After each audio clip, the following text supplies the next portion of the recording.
उन्होंने कहा तेरे को पता नहीं? मैंने कहा क्या? उन्होंने कहा महाराज ने शरीर छोड़ दिया। तो मेरे को, मैंने कहा क्या कह रहे हो? आपने महाराज को क्यों जाने दिया? एक बार स्टीव जॉब्स एक किताब पढ़ रहे थे जिसका नाम था मिरेकल ऑफ लव, जिसके लेखक थे रिचर्ड आल्पर्ट। यह घटना लगभग 1970 के दशक की है। उस समय स्टीव जॉब्स एप्पल कंपनी के संस्थापक नहीं बने थे। वे महज 19 साल के हुआ करते थे। मिरेकल ऑफ लव के लेखक एक मनोविज्ञानी और आधुनिक आध्यात्मिक शिक्षक थे जो अमेरिका में रहते थे। वे एलएसडी नाम के एक खतरनाक और हेल्यूसिनोजेनिक ड्रग्स के बारे में अनुसंधान कर रहे थे। जब वे भारत आए तो उनका सामना एक 70 वर्षीय बाबा से हुआ। उन्होंने आल्पर्ट से पूछा, आपके हाथ में क्या है? आल्पर्ट ने जवाब दिया, ये एक ऐसी दवा है जिससे बहुत ही अद्भुत आनंद का अनुभव होता है। जब उस 70 वर्षीय बाबा ने आल्पर्ट से दवाई मांगी तो उन्हें 2 गोलियां दे दी गई। बाबा ने पूछा कि और तुम्हारे पास कितनी दवाइयां हैं? तो उन्होंने लगभग सारी अपनी दवाइयां निकालकर उनके सामने रख दी। बाबा ने देखते ही देखते सारी दवाइयां खा ली। आल्पर्ट एकदम ज्यादा घबरा गए और सोचा कि इतनी दवाई से तो इनका बचना नामुमकिन है, और घबराते हुए बाबा पे इसका असर देखने के लिए वो इंतजार करने लगे। लेकिन कई घंटे बीत गए और उन पर ड्रग का कोई असर नहीं हुआ। ये देखकर आल्पर्ट बाबा के सामने नतमस्तक हो गए, जो कि नीम करौली वाले बाबा थे। ये घटना लगभग 1967 के आसपास की है। बाबा ने आल्पर्ट को रामदास का नाम दिया और बहुमूल्य आध्यात्मिक ज्ञान भी दिया। रामदास ने अमेरिका में मंदिर और आश्रम बनवाया और अब वह प्रसिद्ध आध्यात्मिक शिक्षक भी हैं। आल्पर्ट द्वारा लिखी गई मिरेकल ऑफ लव से स्टीव जॉब्स इतने ज्यादा प्रभावित हो गए कि उन्होंने भारत आने का फैसला किया और 1974 में स्टीव जॉब्स भारत में नीम करौली बाबा के दर्शन के लिए आए। लेकिन वे कुछ महीने देर से पहुंचे क्योंकि बाबा का देहांत 11 सितंबर 1973 को हो चुका था। फिर भी स्टीव जॉब्स वहां कुछ दिन बाबा के आश्रम में ठहरे। उन्होंने बाबा के होने का एहसास भी किया और उनके आश्रम से स्टीव जॉब्स को जो प्रेरणा मिली, उसी के बाद उन्होंने एप्पल कंपनी की स्थापना की और इसके बाद जो हुआ वो इतिहास बन चुका है। नीम करौली बाबा का सारा जीवन आध्यात्मिक ज्ञान और चमत्कार से भरा हुआ था। तो नमस्कारम फ्रेंड्स, मैं सुशांत स्वागत करता हूं आप सभी का हमारे last and final episode of Nainital trip, जिसमें हम दर्शन करने वाले हैं वर्ल्ड फेमस शक्तिपीठ माता नैना देवी के मंदिर के, और साथ ही जानेंगे कैची धाम वाले बाबा नीम करौली के जीवन से जुड़ी बहुत सारी सच्ची और आश्चर्यचकित कर देने वाली कहानियों को। So stay tuned and keep watching till the end.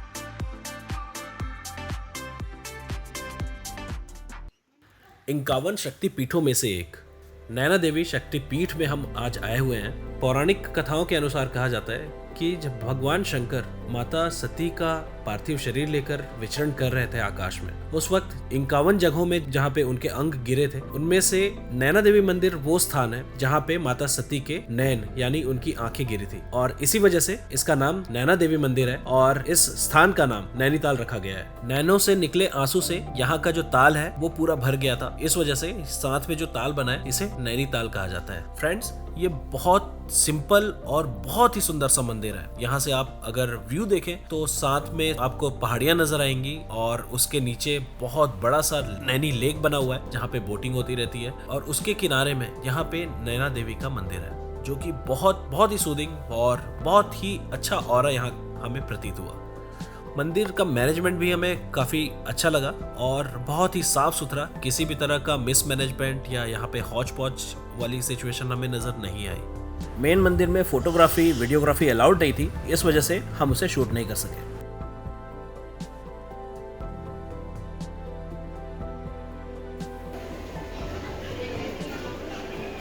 जय माता दी फ्रेंड्स, 2 दिन से हम कोशिश कर रहे थे या हमारी ऐसी प्रायोरिटी बन नहीं पा रही थी कि हम मंदिर आ पाएँ।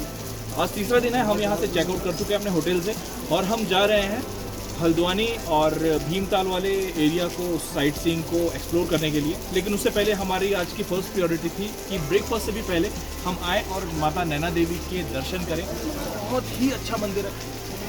ऑल्दो आज सवेरे से मौसम थोड़ा सा ख़राब चल रहा है, जिसकी वजह से हम हल्का हल्का भीगते हुए बारिश का मज़ा लेते हुए आए हैं। बहुत अच्छे से दर्शन हो गया फ्रेंड्स, बहुत अच्छा लग रहा है। अब हम फ्री होके बाकी जगहों को एक्सप्लोर कर सकते हैं। मंदिर से दर्शन करके अभी हम जाएंगे कैची धाम, और रास्ते में आपसे मिलते हैं कैची धाम के बहुत सारे किस्से और कहानियां शेयर करते हुए। तो फ्रेंड्स, हम नैनीताल से अभी निकल रहे हैं बाबा नीम करौली धाम के लिए। बाबा नीम करौली के भारत में ही नहीं बल्कि पूरे विश्व भर में लाखों करोड़ों भक्त हैं। मुझे ये बताते हुए बिल्कुल भी हेजिटेशन नहीं हो रहा है कि जो भी भक्त कैंची धाम आश्रम आते हैं उनमें से बहुत से लोगों को आज भी यहाँ पे बाबा के होने का आभास होता है, एहसास होता है और विशेष आशीर्वाद भी प्राप्त होता है। इतिहास गवाह है कि जो भी बड़े बड़े सेलिब्रिटीज यहाँ पे आए हैं उन्होंने यहाँ से निकलकर बड़ा अंपायर खड़ा किया है और इतिहास रचा है, जिनमें एप्पल के फाउंडर स्टीव जॉब्स, फेसबुक के फाउंडर मार्क जुकरबर्ग या वो जूलिया रॉबर्ट्स ही क्यों ना हो, इन्होंने जो भी अचीव किया है वो आज भी इतिहास है। तो चलिए जानते हैं कि कैसे उत्तर प्रदेश अकबरपुर गांव में एक साधारण ब्राह्मण परिवार में 1900 में जन्मे श्री लक्ष्मी नारायण शर्मा कैसे लक्ष्मण दास बने, लक्ष्मण दास से तलैया बाबा बने और तलैया बाबा से नीम करौली बाबा बने। इनके पिता का नाम श्री दुर्गादास शर्मा था, जिन्होंने इनका नाम लक्ष्मी नारायण शर्मा रखा। बाबा नीम करौली केवल 8 वर्ष के थे जब इनकी माता का देहावसान हो गया। उस दौर में बाल विवाह का प्रचलन था, सो ये केवल 11 वर्ष के थे जब इनका विवाह राम बेटी नाम की एक 9 साल की लड़की से हुआ। बचपन से ही आध्यात्म में इनकी बहुत ज्यादा रुचि थी, जिसकी वजह से 13 साल की उम्र में इन्होंने घर छोड़ दिया और 1913 में गुजरात के बबनिया नामक एक स्थान में एक आश्रम ज्वाइन किया। कुछ ही दिनों में उन्होंने अपने व्यवहार और अपने ज्ञान से अपने गुरु का दिल जीत लिया और कुछ ही समय में उनके गुरु यानी वहाँ के मठाधीश ने उन्हें अपना उत्तराधिकारी, अपना सक्सेसर घोषित कर दिया और साथ ही उन्हें उनका नया नाम लक्ष्मण दास दिया। लेकिन वहाँ रहने वाले पुराने शिष्य इस बात से बिल्कुल भी खुश नहीं थे और इस बात को लक्ष्मण दास भांप गए थे और बिना किसी से विवाद किए अपने गुरु से आज्ञा लेकर लक्ष्मण दास जी ने आश्रम छोड़ दिया और गुजरात के राजकोट चले गए और वहाँ के एक सुनसान जगह पे तालाब के किनारे झोपड़ी बनाकर अकेले रहने लग गए और उस तालाब में गर्दन तक डूबकर सारा दिन साधना किया करते थे और धीरे धीरे आसपास के गांव में वो काफी प्रसिद्ध हो गए और गांव वालों ने उन्हें तलैया बाबा का नाम दिया। सन 1917 में लक्ष्मण दास जी ने बबनिया का आश्रम छोड़ा था। फिर सन 1920-21 के आसपास तलैया बाबा के रूप में उन्होंने राजकोट से गंगा मैया में स्नान के लिए उत्तर प्रदेश की तरफ प्रस्थान किया। और फ्रेंड्स, इसके बाद की कहानी बहुत ही ज्यादा इंटरेस्टिंग, मिरेक्युलस और इम्पोर्टेंट है, जो कि बहुत ज्यादा वर्ल्ड फेमस हुई कि कैसे नीम करौरी गांव के लोगों ने उन्हें पहचाना। तो फ्रेंड्स, किस्सा ऐसा है कि 20-21 साल की उम्र में उनकी बड़ी बड़ी जटाएं हो रखी थी और एक संत जैसा भेष बनाए हुए वे ट्रेन में बैठ गए और गंगा मैया स्नान के लिए निकल पड़े। लेकिन रास्ते में ही नीम करौरी नामक एक स्टेशन था जहाँ पे टीटी ने उन्हें देखा और उन्हें ढोंगी समझकर ट्रेन से नीचे उतार दिया। बाबा नीचे तो उतर गए, लेकिन उस समय के प्रत्यक्षदर्शी ये बताते हैं कि उसके बाद वो ट्रेन आगे बढ़ी ही नहीं। स्टेशन में मौजूद बहुत सारे इंजीनियर्स और टेक्नीशियंस वहाँ पे आके चेक करने लगे, लेकिन उसके बाद भी कोई सोल्यूशन नहीं निकला। सारे रेलवे डिपार्टमेंट वाले हैरान और परेशान थे, क्योंकि ऐसी कोई भी इसमें टेक्निकल फॉल्ट नहीं थी गाड़ी में कि जिससे गाड़ी आगे नहीं बढ़ सकती। तभी किसी ने उन्हें पहचान लिया और डिपार्टमेंट को ये बताया कि आपने जिन्हें ट्रेन से उतारा है वो कोई मामूली हस्ती नहीं है, आप एक बार जाके उनसे रिक्वेस्ट करें तो ही शायद हो सकता है आपके प्रॉब्लम का सॉल्यूशन निकले। इसके बाद टीटी ने वैसा ही किया, उन्होंने जाकर बाबा से माफी मांगी और ट्रेन में बैठने की रिक्वेस्ट की। बाबा जैसे ही ट्रेन में बैठे, ट्रेन चालू हो गई। ये किस्सा इतना ज्यादा फेमस हुआ कि नीम करौरी के लोगों ने बाबा से रिक्वेस्ट करी कि बाबा यहीं बस जाएं। उनकी रिक्वेस्ट मानकर बाबा वहीं बस गए। तभी से इनका नाम नीम करौरी बाबा पड़ा, जिन्हें नीम करौली बाबा भी कहते हैं। नीम करौरी के लोगों और उनके भक्तों की मदद से वहाँ पे एक आश्रम बनाया गया, जहाँ पे बाबा ने अपने हाथों से गोबर, मिट्टी और गंगा जल से हनुमान जी की मूर्ति बनाई और उनकी प्राण प्रतिष्ठा करी, जिनके दर्शन नीम करौरी जाकर किए जा सकते हैं। बाबा नीम करौरी बहुत जल्द पूरे प्रदेश भर में पॉपुलर हो गए। वो सारा वक्त अपने भक्तों से घिरे रहते थे। लोग दूर दूर से अपनी समस्या को लेकर उनके पास आते थे और उनका हल पाकर खुशी खुशी अपने घर जाते थे। आप आज भी उनसे प्रत्यक्ष रूप से जुड़े हुए किसी भी भक्त से उनके बारे में पूछेंगे तो वो पूरे कन्विक्शन के साथ कोई ना कोई एक स्टोरी आपको जरूर बताएंगे, जो चमत्कार से भरी हुई है। ऐसे ही उनके बारे में सुनकर एक दिन अकबरपुर में इनके पिताजी श्री दुर्गादास जी भी 8-9 साल से अपने खोए हुए बेटे को खोज रहे थे। नीम करौरी बाबा के बारे में सुनकर उन्होंने फैसला किया कि वे बाबा के पास आएंगे और अपने खोए हुए बेटे के बारे में जानने की कोशिश करेंगे। जब वो नीम करौरी पहुंचे तो उन्होंने बाबा को चारों तरफ से भक्तों से घिरा हुआ पाया। बड़ी जटाओं और बड़ी दाढ़ी होने के बाद भी उन्होंने अपने बेटे को पहचान लिया। पिता पुत्र के मिलन का यह दृश्य देखने लायक था और बहुत ही मार्मिक और ऐतिहासिक था। इसके बाद पिता ने उन्हें घर चलने के लिए आग्रह किया, जिसकी बात बाबा नीम करौरी मान गए और अपने पिताजी के साथ अकबरपुर चले गए। वहाँ उनकी पत्नी राम बेटी भी उनका इंतजार कर रही थी। वहाँ उन्होंने फैसला किया कि गृहस्थ जीवन और आध्यात्मिक जीवन वो साथ साथ ही निभाएंगे, क्योंकि लोक सेवा का काम जो उन्होंने शुरू किया था वो उसे छोड़ना नहीं चाहते थे और इसकी अनुमति पिता से मिल गई। सन 1925 में उन्हें पुत्र रत्न की प्राप्ति हुई, जिसका नाम उन्होंने अनेक सिंह शर्मा रखा। 1935 में इन्हें दूसरे पुत्र रत्न की प्राप्ति हुई, जिनका नाम इन्होंने धर्म नारायण शर्मा रखा। सन 1945 में इन्हें पुत्री रत्न की प्राप्ति हुई, जिनका नाम इन्होंने गिरिजा देवी रखा। इसी बीच उन्होंने नीम करौरी से वृंदावन प्रस्थान किया और वहाँ हनुमान जी के मंदिर की स्थापना की। ऐसा भी कहा जाता है कि 108 अंक से इन्हें बहुत प्रेम था और उन्होंने नॉर्थ इंडिया में 108 हनुमान मंदिरों की स्थापना करी, जिनमें कुछ मुख्य मंदिरों में से एक है बमनिया के हनुमान मंदिर, कैंची धाम आश्रम, मेहरौली आश्रम, शिमला टेम्पल, भूमियाधार टेम्पल, कांकरी घाट हनुमान मंदिर, नीम करौरी मंदिर, वीरापुरम आश्रम, हनुमानगढ़ी मंदिर, लखनऊ आश्रम, बनकी मंदिर और वृंदावन आश्रम प्रमुख है। बाबा के सैकड़ों चमत्कार की सैकड़ों कहानियां हैं और अलग अलग तरह के चमत्कार हैं। इससे हम हैरत में भी पड़ जाते हैं कि बाबा के पास कितने प्रकार की सिद्धियां और शक्तियां रही होंगी, जिसे हम क्लासिफाई करने की कोशिश करते हैं और उनमें से कुछ एक चमत्कार को फॉर एन इंस्टेंस आपके सामने लेकर आना चाहते हैं, जिनमें पहला है to produce something from nothing. इससे रिलेटेड एक किस्सा हमें याद आता है जब वो तलैया बाबा के नाम से फेमस हुआ करते थे। जब वे तालाब के बीच में गर्दन तक डूब के तपस्या किया करते थे, उस वक्त गांव वाले आके उन्हें चारों तरफ से घेर लेते थे और उनसे कुछ न कुछ प्रसाद स्वरूप डिमांड किया करते थे। और बाबा तालाब के बीचों बीच होने के बावजूद तालाब के अंदर से वो चीज वहां से निकाल कर उन्हें दे दिया करते थे। ये आज तक लोगों के लिए एक बहुत बड़ा रहस्य है कि बाबा कैसे तालाब के बीचों बीच से जो भी चीज मांगी जाती थी वहां से निकाल के फेंक कर दे दिया करते थे। इसी से रिलेटेड एक और किस्सा काफी ज्यादा फेमस है, नीम करौरी का है। एक बार बाबा नीम करौरी अपने आश्रम में बैठे हुए थे और 8 भक्त उनसे मिलने के लिए आए और किसी ने 8 एप्पल लाकर बाबा के पास रख दिया ताकि प्रवचन के बाद उन 8 भक्तों को बाबा एक एक सेब दे सके। लेकिन इसी बीच 10 और लोग वहाँ पे आ गए और प्रवचन के लिए बैठ गए। प्रवचन खत्म होने के बाद बाबा ने उन 18 लोगों को एक एक एप्पल दिया। तो ये आज तक रहस्य बना हुआ है कि कैसे वो 8 एप्पल 18 एप्पल में तब्दील हो गया और बाबा ने वो बाकी के 10 एप्पल कहाँ से लेकर आए ये किसी को नहीं पता। दूसरा है टेली ट्रांसपोर्टेशन। तो ये किस्सा है सेकेंड वर्ल्ड वॉर के टाइम का, जब इंडिया में अंग्रेजों का शासन हुआ करता था। झांसी में एक सिविल सर्जन हुआ करते थे जो कि बाबा के बहुत बड़े भक्त थे। एक दिन रात को अचानक बाबा उनके घर पहुंच गए। बाबा को देखकर उन्हें काफी आश्चर्य हुआ और काफी खुश भी हुए। उन्होंने बाबा का स्वागत किया और रात को रुकने के लिए एक कमरा दिया और साथ में तखत दिया। बाबा तखत में ना सोकर वे जमीन पर ही सोने लग गए अपना कंबल ओढ़कर। रात को लगभग 1 बजे का वक्त हुआ होगा कि बाबा के कमरे से कराहने की आवाज आ रही थी। ऐसा लग रहा था जैसे वो बहुत ज्यादा रेस्टलेस हैं और दर्द से कराह रहे हैं। लेकिन मेजबान की हिम्मत नहीं हुई कि वे आधे रात को बाबा को जगाएं। सुबह होने पर जब घर वालों ने बाबा से पूछा तो बाबा ने अपना कंबल उन्हें बांध कर दे दिया और कहा कि इसे नदी में बहा देना, और बाबा ने उसे खोलकर देखने से मना भी कर दिया था। बाबा के आदेशानुसार उन्होंने कंबल को बहा दिया और खोलकर देखा भी नहीं, लेकिन उन्हें यह आभास हो गया था कि इसके अंदर लोहे के कुछ टुकड़े हैं। झांसी के जो सर्जन थे जिनके यहाँ बाबा रुके हुए थे, उनका बेटा बर्मा के बॉर्डर पे अंग्रेजों की तरफ से जापान से युद्ध कर रहा था और उससे संपर्क टूट चुका था और घर वालों को ये चिंता थी कि वो वापस आएगा कि नहीं। बाबा जी ने जाते जाते उन्हें बताया कि उनका बेटा ठीक 1 महीने के बाद वापस आ जाएगा, और ऐसा ही हुआ। ठीक 1 महीने के बाद उनका बेटा घर वापस आ गया। घर आने के बाद पता लगा कि ठीक उसी रात उसी समय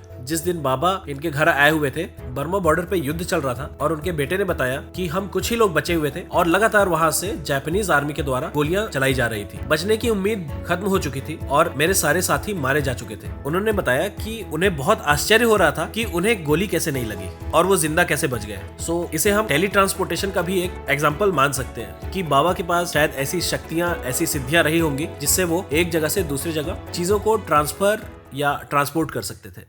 तीसरा है मल्टीपल अपीयरेंस, यानी एक साथ एक ही समय पर अलग अलग जगह में उपस्थित होना।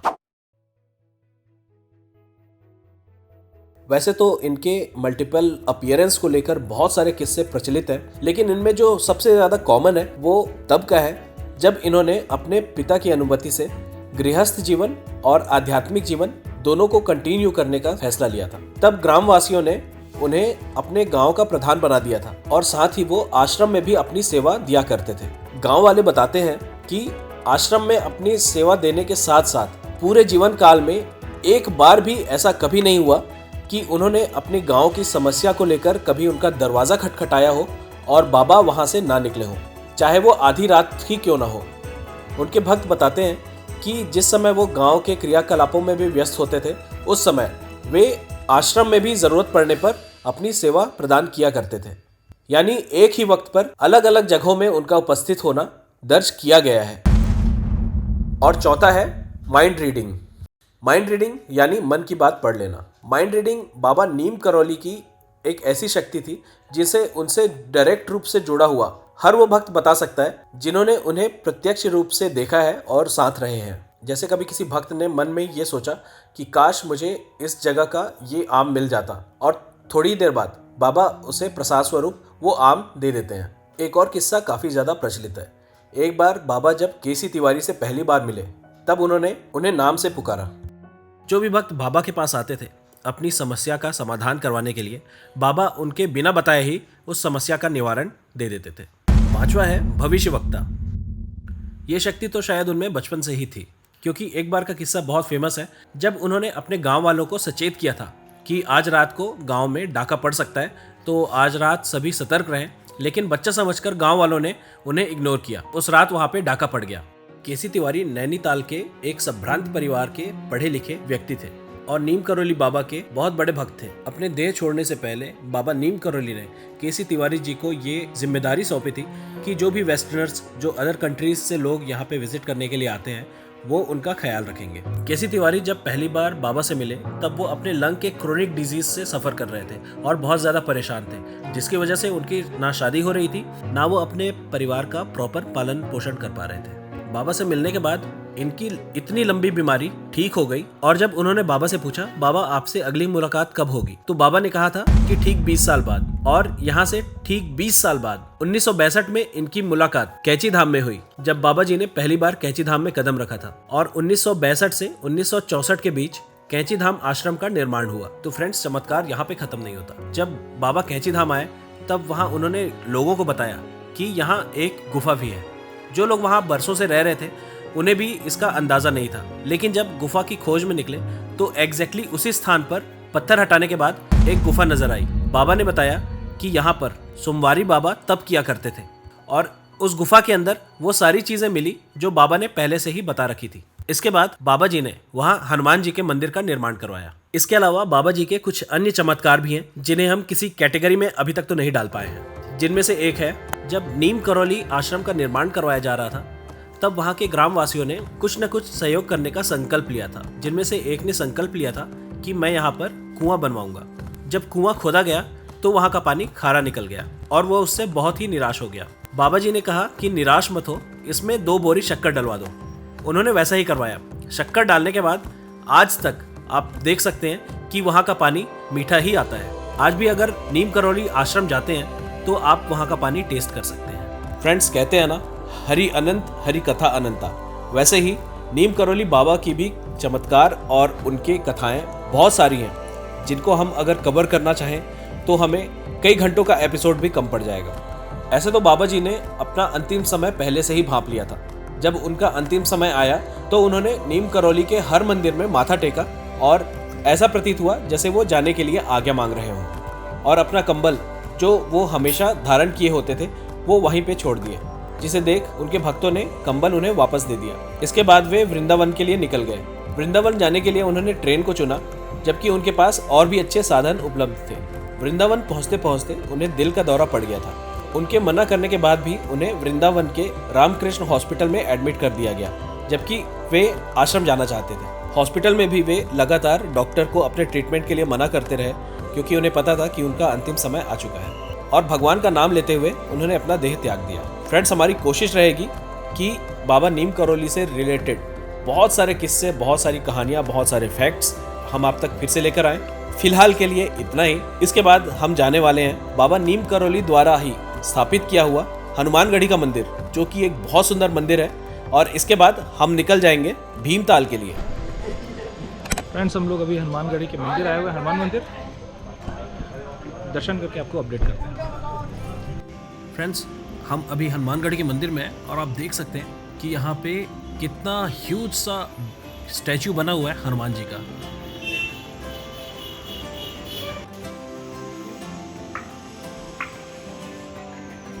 यहाँ से भैरव बाबा के दर्शन करते हुए जैसे ही हम आगे बढ़ते हैं, माता वैष्णो आगे देवी गुफा के सी दर्शन नजर के लिए आती जा है, जहाँ पे हम माता वैष्णो देवी के दर्शन कर सकते हैं।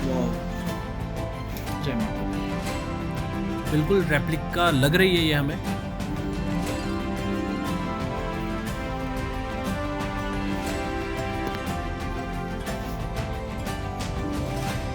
इस गुफा से एक परिक्रमा करते हुए जैसे ही हम बाहर निकलते हैं।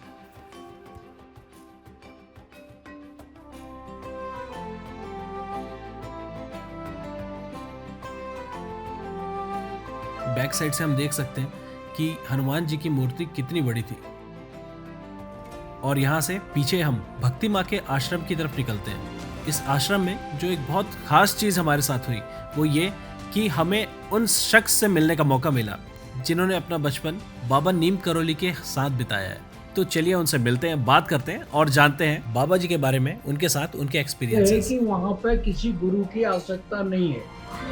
आप वहाँ बैठ के जो है वहाँ की जो वाइब्रेशंस है वो आपको जो है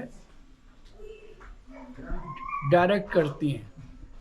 तो नीम करोली महाराज खुद कहते थे, मैं काहू का चेला नहीं, मैं काहे चेला बनाऊं। तो यहाँ वही होता है, क्योंकि उनका कहना था दुनिया में हूँ, दुनिया से तलबगार नहीं, बाजार से गुजरा पर खरीदार नहीं। तो वो जो है उसको यहाँ पे लागू किया जाता है। तो यहाँ पे गुरु चेला वाला सिस्टम नहीं है। ये कौन सी जगह है, इसके बारे में थोड़ा बता दीजिए। ये भक्ति धाम हनुमानगढ़ी कहलाता है। और ये जो है पहले ये यहाँ पर नीम करोली महाराज से किसी ने कहा कि आप मंदिर बनाओ। उन्होंने कहा मैं नहीं बनाता, जो बनाएगा बनाएगा। फिर उसने जो है नानतीन बाबा से भी कहा कि यहाँ पर हनुमान जी का मंदिर बना दो, तो उन्होंने भी नहीं बनाया। फिर यहाँ माँ भागवत करवा रही थी, तो इन लोगों ने अप्रोच करा कि यहाँ पे जो है हनुमान मंदिर बना दीजिए, और हमारे पास साधन नहीं है। तो माँ भी जो है इन सब चीज़ों के फेवर में नहीं थी। वो कहती थी पहले मंदिर बनाओ, ट्रस्ट बनता है, फिर झगड़े होते हैं, पैसा आता है, झगड़े होते हैं। ये बताइए, आपने भी साधना की होगी? न, मैंने कोई साधना नहीं करी। कभी बाबा नीम करोली को आपने महसूस किया है किसी तरह से? महसूस काहे को करना, मेरे तो साथ रहते थे वो, मैं उनके साथ रहता था। अच्छा, किस तरह से थोड़ा बताएंगे? मैं रहता था जब हम लोग खेलने के लिए वहाँ जाया करते थे नैनीताल। जब महाराज जो है 44-45 में, तब से मेरा जन्म है 1942 का। तो हम लोग खेलने जाते थे, तो वहाँ पे जाके खेलने जब हम वहाँ पे जाते थे तो उसके साथ ही हम लोग महाराज से भी जुड़ गए। तो वहाँ पे जो महाराज का जब आए शुरू में, उसके थोड़ी टाइम के बाद एक वहाँ पे झोपड़ा बनाया, तो उसकी जो सेवा है वो वहाँ पे हरदास बाबा, जीवन बाबा और माँ, ये लोग किया करते थे। फिर उसके बाद जो है महाराज ने जो है भंडारा, उनका खास वो था, तो हम लोग भंडारा खाने जाया करते थे। एक्चुअल जो चीज़ है वो ये थी कि हम भंडारा खाने जाते थे। थोड़ा सा उनकी शक्तियों के बारे में बताइए ना, बाबा नीम करोली के बारे में। उनकी जो शक्तियाँ थी, उनका जो एक आशीर्वाद देने का तरीका, तो थोड़ा सा बताइए ना, किस तरह की शक्तियाँ उनमें थी। वो जो कहते थे वो हो जाता था, उस तरह ऐसा सुनने में आया था। ऐसा है, जब साधना करते हैं, साधना करते करते जो मैं है असली मैं में तब्दील हो जाता है, वो है आत्मा। तो फिर उसका संबंध ये दुनियादारी की जो चीज़ें हैं, जिनका हिसाब गांधी जी में होता है, जिसका कैलकुलेशन गांधी जी में होता है, उससे हट जाता है। मैंने आपको बताया ना, दुनिया में हूँ, दुनिया से तलबगार नहीं, बाजार से गुजरा पर खरीदार नहीं। इसके माने क्या हुआ है? ये गीता का सार है। फिर मैंने दूसरी बात आपको बताई, महाराज कहते थे मैं काहू का चेला नहीं, मैं काहे चेला बनाऊं। इसका मतलब ये है साहब कि आपको ही आध्यात्मिक क्षेत्र में खुद ही करना पड़ेगा।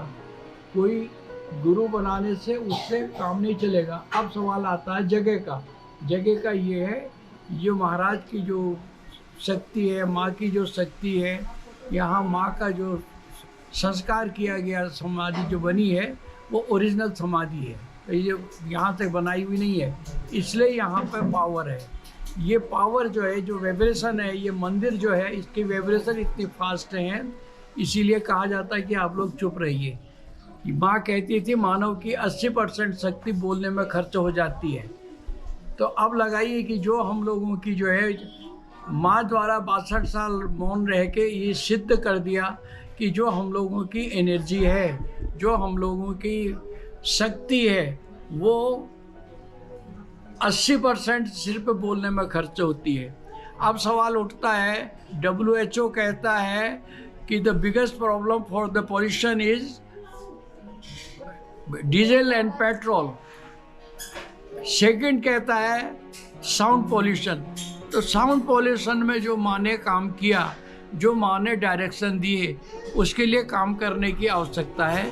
वो इसलिए आवश्यकता है कि कल के दिन, आज अगर आप पॉल्यूशन से परेशान हैं तो कल साउंड पॉल्यूशन से परेशान होंगे और आपके बच्चे इस लायक हो जाएंगे, ऐसी नौबत आएगी कि 5 साल 10 साल के अंदर ही कान में जो है मशीन लगाने की पड़ेगी। तो उसके लिए जो है, जो सेवा माँ ने समाज की है, बताया है रास्ता, उस पर चलने की ज़रूरत है। तो माँ कहती थी कि 2 घंटे कम से कम मौन रहे, इससे आपको आत्मिक शक्ति मिलेगी। तो उस पर जो है हम लोगों को चलना है, अगर हम चाहते हैं कि हम लोग जो है आध्यात्मिक क्षेत्र में या अपने जो हम लोगों का जीवन है, जिसके लिए हम आए हैं, उसके लिए काम करना है और आगे के लिए जो है कोई ऐसी चीज़ नहीं लेके जानी है कि जो फिर उसको भुगतना पड़े। तो आज के दिन जो है, जो आपने कमाया है पहले, उसे आज आप खा रहे हैं। अगर आज कमाएंगे कुछ तो वो डिपॉजिट रहेगा। तो आज कमाने के क्या है? सेवा, मानव सेवा करें, पशु सेवा करें, प्रकृति की सेवा करें, यही उसका वो होता है। तो माँ का उद्देश्य भी यही था।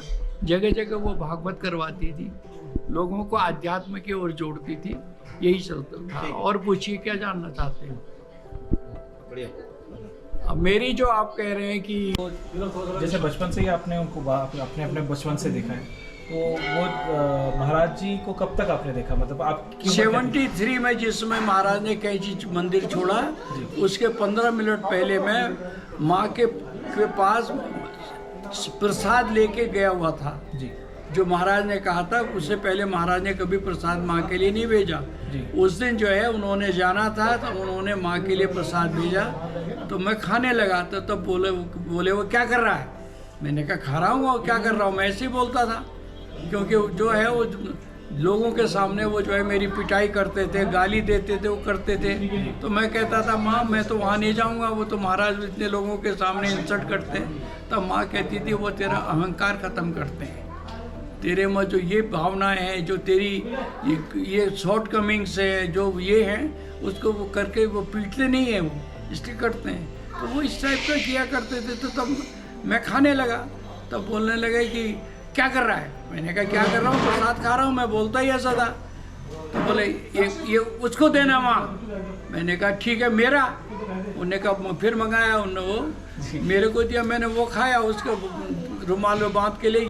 ये प्रूफ कैसे हुआ कि जब वहाँ पे वृंदावन में लोगों ने माँ से क्वेश्चन करा कि आपने महाराज को क्यों जाने दिया, रोका क्यों नहीं जी? तब वहाँ पे जो है माँ ने उनको जवाब दिया कि महाराज खुद सक्षम थे, अगर रुकना चाहते तो किसी को भी ये अधिकार नहीं है कि वो प्रकृति के नियम को तोड़े। तो महाराज ने भी आए हैं तो जाना था, और शक्ति होने के बावजूद भी उन्होंने किया कि पंच तत्व का जो शरीर है उसका तो निपटारा करना ही पड़ेगा। आज ये है आपके 1800 साल से घूम रहे हैं जी महाअवतार बाबा जी, महाअवतारी बाबा जी, मगर क्या है कि शरीर में नहीं है, सूक्ष्म शरीर में घूमते रहते हैं जी। ये है तो तब जाके पता चला कि महाराज ने क्यों ऐसा भेजा, क्यों करा, क्या है, क्या उनके आपस में वो रही, क्या महाराज को डाउट था कि ये मेरे को नहीं जाने देगी या क्या है क्या नहीं, अब वो भगवान जाने बाकी जी सब बातें कुछ कही नहीं तो खाली कयास लगा सकते हैं। जी तो वो ये बात थी। जी। तो मैं जब वहाँ से अल्मोड़ा से लौटा, तीसरे दिन सुबह के साहब मेरे को बस स्टैंड में मिले नैनीताल में। तो मैंने कहा दाजू कैसे खड़े हो? तो उन्होंने कहा तेरे को पता नहीं? मैंने कहा क्या? उन्होंने कहा महाराज ने शरीर छोड़ दिया। तो मैंने कहा क्या कह रहे हो? परसों तो मैं मिल के गया हूँ, महाराज माँ के लिए प्रसाद ले गया हूँ, मैं झूठ थोड़ी बोल रहा हूँ। मतलब ये कि ये चक्र ऐसे ये चलते रहा, उनको ऐसा क्यों हुआ, ये टाइमिंग क्या थे, ये इनको जोड़ने पे ही ये बात का पता चला। ये लीजिए शिव महाराज ने मेरे को सर्विस में भेजा, 4 साल मैंने फोर्स में नौकरी करी। अच्छा। उसके बाद जो है मैं हिंदुस्तान लीवर में चला गया।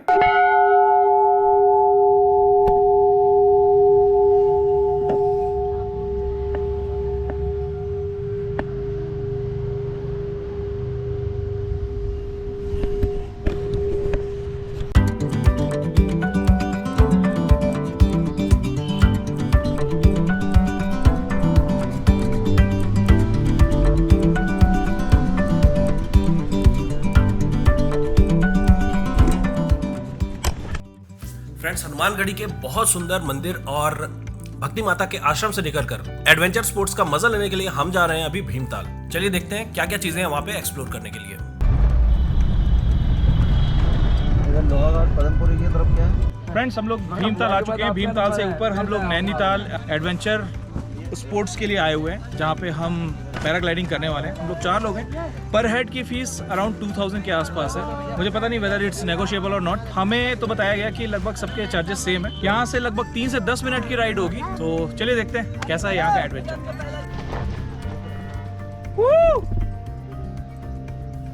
वेट 90 प्लस होने की वजह से यहाँ पे, क्योंकि एयर का प्रेशर बहुत ज़्यादा नहीं है, इस वजह से भैया ने मना कर दिया क्योंकि काफ़ी ज़्यादा रिस्क है। सो हम अभी वापस जा रहे हैं यहाँ से। यहाँ से निकल के हम चले गए 7 ताल और नौकुचिया ताल, जहाँ पे हमने कुछ वाटर स्पोर्ट्स वाली एक्टिविटी का मजा लिया। फ्रेंड्स, अभी हम लोग नौकुचिया ताल में हैं और वहाँ तो एडवेंचर स्पोर्ट्स रह गया था। यहाँ पे हम लोग ट्राई करने वाले हैं, जिप लाइनिंग हम लोग करने वाले हैं। यहाँ पे ये बीच में टिप भी करते हैं, देखते हैं कैसे।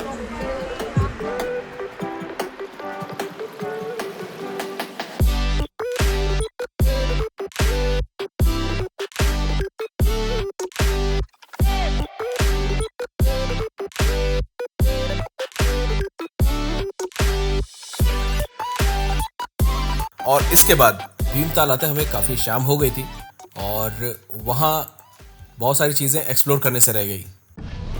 फ्रेंड्स, हम लोग भीमताल में हैं। अभी हम लोग एडवेंचर स्पोर्ट्स वगैरह को एंजॉय करके आ रहे हैं। उसके बाद हमने हनुमानगढ़ी टेम्पल में हनुमान जी के दर्शन किए। बाबा नीम करोली महाराज का भी मंदिर है वहाँ पे और माता जी का भी मंदिर है, जो हमें पता नहीं था और बहुत अच्छी इन्फॉर्मेशन मिल गई हमें वहाँ से।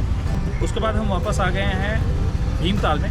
तो चल के देखते हैं कैसा है यहाँ का नज़ारा।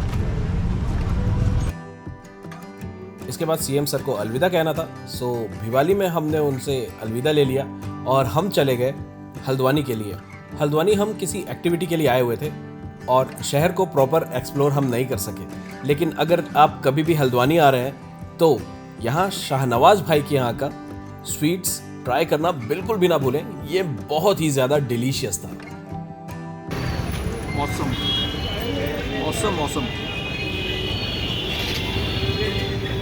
शक्कर सिर्फ नाम मात्र को है, एक्चुअल स्वीटनेस जो मिल्क की होती है वो है इसमें।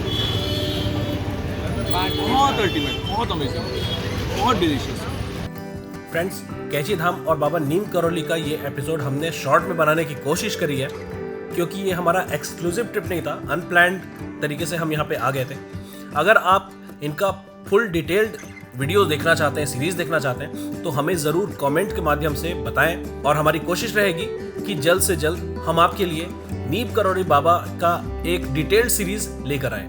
तो फ्रेंड्स, यहाँ से लेते हैं आपसे अलविदा। मिलते हैं बहुत जल्द किसी नए शहर, किसी नए फूड, किसी नए कल्चर को एक्सप्लोर करते हुए। Stay tuned and keep watching AS Explores।